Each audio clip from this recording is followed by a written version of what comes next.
Sige, tol. Sige. Chat na lang kita mamaya. Sige, ingat.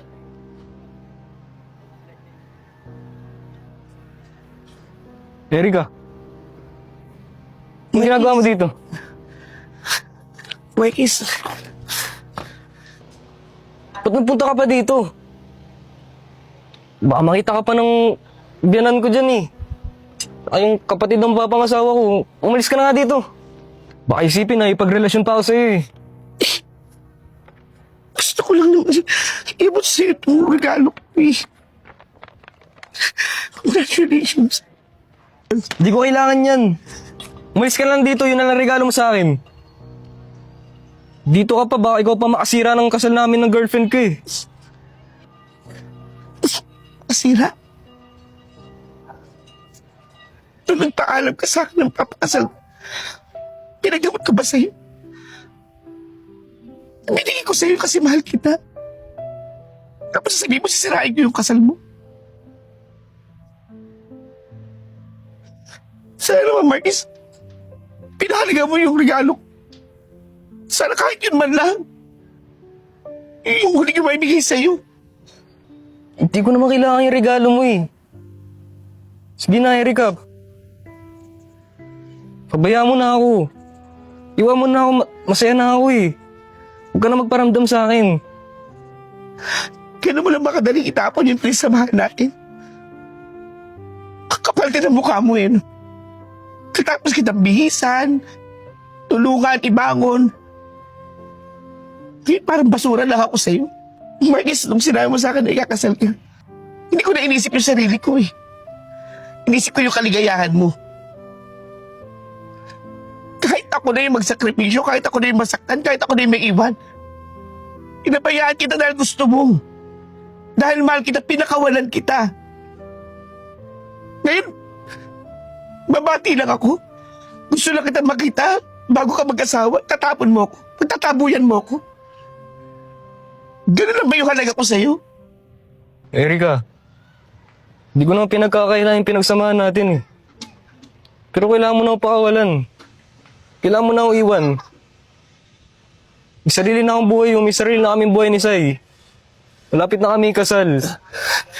Gusto ko lang naman umalis ka eh. Mahirap ba yun? Pero Marquis, Tama na kasi. Sige na. Erika, umalis ka na. Marquis? Nahanap ka na ni Sai. Ay, hi Miss Erica. Kamusta? okay lang. Miss Sir, okay lang ako. Ikaw, kamusta? Ayos naman Miss Erica. Magkakilala ba kayo? Oo. Hindi mo ba alam? Si Miss Erica ang kausap ni Sai na sasagot ng reception ninyo. Pagkakaalam ko nga, nung huli ko siya na kanina, parang nasa 200,000 yung binayaran ni Miss Erica. Pinatago na lang niya yon, hindi niya pinaalam kasi nga gusto niya, regalo na lang niya sa inyo ni Sai yun.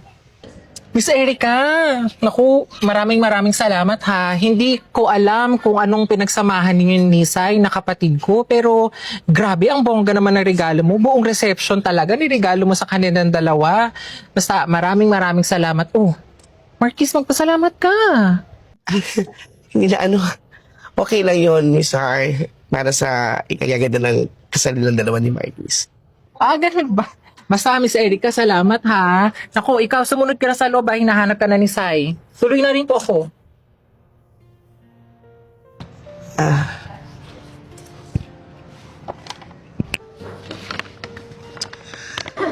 Marquis, yung naman nito, susi ng bahay at saka ng kotse. Kasi nung nalaman ko ikakasal ka na, gusto ko na rin umalis dito sa bansa eh. Para makapagsimula din ako. Kaya mag-alala, pupunta ka na abogado ko para i-transfer yung pangalan sa pangalan mo. Erika, ang laking halaga nito. Maraming salamat ah. Pero, pasensyahan mo na kung gano'n ako umakto sa'yo kanina. Hindi kita malilimutan. Basta, tandaan mo lang na hangat ko yung kaligayahan mo. takot at hinagpis. Handa akong magsakripisyo, guminhawa lang ang pamilya ko. Kagaya ng hampas ng alon,